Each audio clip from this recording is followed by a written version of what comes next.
Hello, I'm Ben. Today I'm going to show you how I use Procreate. Let's start with the brushes. These are my go-to brushes that I use all the time. I use 6B pencil, HB pencil, flat brush, and Spectra brush. So I'm gonna go in depth with all the brushes that I use. For 6B pencil, it's perfect for cute sticker line art and adding texture because I kind of like how chunky and textury it looks. For HB pencil, it's great for thinner, sketchier line art. I love using the HB pencil for all my sketchbook spreads.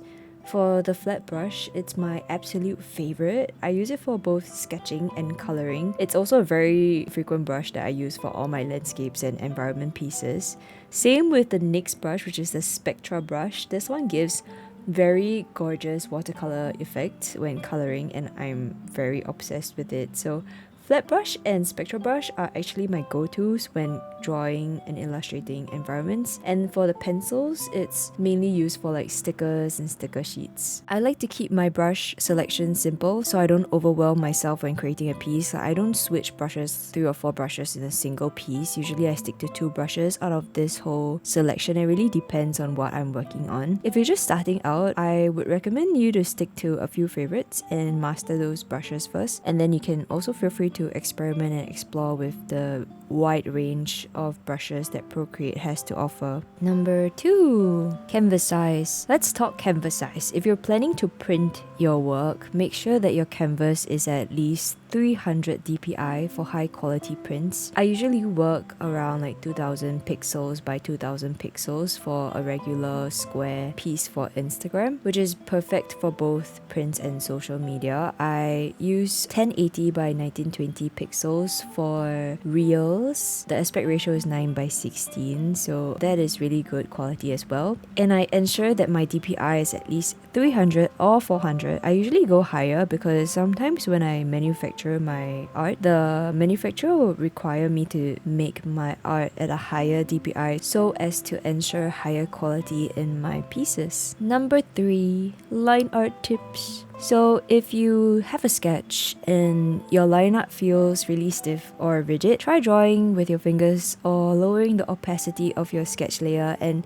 it will really help you draw a fresh, dynamic piece rather than just tracing. It's a small change that makes a really big difference. Number 4, shortcuts. Here are some shortcuts that I use. I only mainly use 2 shortcuts. If you need more shortcuts, I'm sure there are resources out there for you. The first shortcut that really helped me is double tapping on my pencil. It will pull out this menu, this 4-way menu, and it allows me to customize which menu item I need. For me, I like to flip my canvases horizontally to just see if it's weird when I flip it. I'm not sure if you guys tried to flip your canvas like after a sketch and you're like, it's kind of funky on the other side, so it really helps me to balance out the whole art piece better. And I also included a new layer shortcut so that I don't have to tap in so many times to create a new layer, and that really helps me streamline my process. The second shortcut that I like to use is double tapping on screen to undo certain brushstrokes. It's so quick and intuitive. I really love the quick menu and I really like the double tapping. I'm pretty sure there's a wide array of ways you can do your shortcuts, but these shortcuts really help speed up my workflow. Number 5, blending modes. Blending modes are another tool that I love. I use multiply for shadows and hue to check my values. As you can see here, I will be showing an example of how I use hue. You gotta make sure that you take like the purest white, which is all the way at the top left hand corner, and color drop it onto your canvas on a new layer, and then you go to hue. You can see your values from there, and I think it has been really helpful, especially when I'm doing environment pieces or like really scenic pieces where I require to check